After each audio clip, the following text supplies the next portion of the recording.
Hello everyone, welcome back to my channel. আজকে আমি তোমাদের সাথে আরেকটি মিনি ব্লগ শেয়ার করতে এলাম। আর তোমরা সবাই আমার ব্লগটি লাস্ট অবধি দেখো, আর কেমন লাগবে তোমরা অবশ্যই শেয়ার এবং লাইক করবা। আর আজকের ব্লগটি হবে এঙ্গেজমেন্ট মেকআপের জন্য। একটা ব্রাইড আছে যেটা ধূপগুড়ির বাইরে।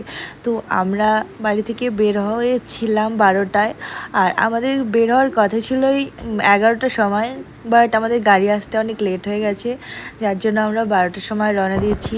আর ব্রাইডের বাড়ি পৌঁছতে আমার অলমোস্ট 1টা বেজে গেছে আমাদের। আর আমার সাথে আমার স্টুডেন্ট ছিল 2জন। তো আমরা বাস যাচ্ছি, আর ওখানে কি হবে তোমাদের সাথে শেয়ার করব। তো অবশ্যই তোমরা ভিডিওটি লাস্ট অবধি দেখো। এনারা দুজন হলো ব্রাইডের ঠাম্মি এবং দিদান। আর ওরা, আমি যখন ব্রাইডকে মেকআপ করছিলাম, ওরা এত সুন্দর ইন্টারেস্টভাবে দেখছিল। আর তোমাদের সাথে আমি এই জন্যই শেয়ার করলাম এই ক্লিপটা, যে দিদানকে দেখে তো একটুও মনে হয় না যে এটা ব্রাইডের দিদান। তো আর এই ব্রাইডের বাড়ির ফ্যামিলি মেম্বার সবাই খুবই ভালো, মানে খুব সুন্দর ওদের ব্যবহার। আমাকে খুব ভালো লাগছে ওদের বাড়ির, মানে প্রত্যেকটা মেম্বার ওরা এত সুন্দরভাবে বিহেভিয়ার করছে।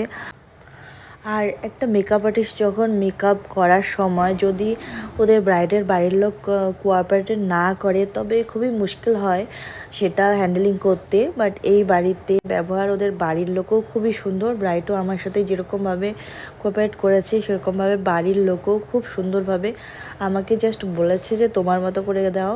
আর আমি যখন গেছিলাম, আমাকে কেউ কোনোভাবে ডিস্টার্ব করেনি।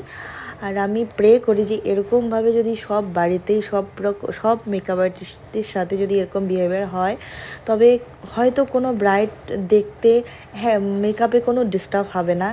এর জন্যই মানে আমার খুব ভালো লেগেছে যে এই জিনিসটা যাতে সব মেকআপ আর্টিস্টদের সাথেই হয়। তো আজকের এই মিনি ব্লগটি আমি এখানেই শেষ করলাম। নেক্সট তোমরা দেখবা এঙ্গেজমেন্টের তোমরা মেকআপটা তো দেখলা, নেক্সট বিয়েরটা দেখবা। অবশ্যই তোমরা আমার সাথে থাকবা, আর আমাকে ফলো অবশ্যই করো। তো আজকের মতো বাই বাই।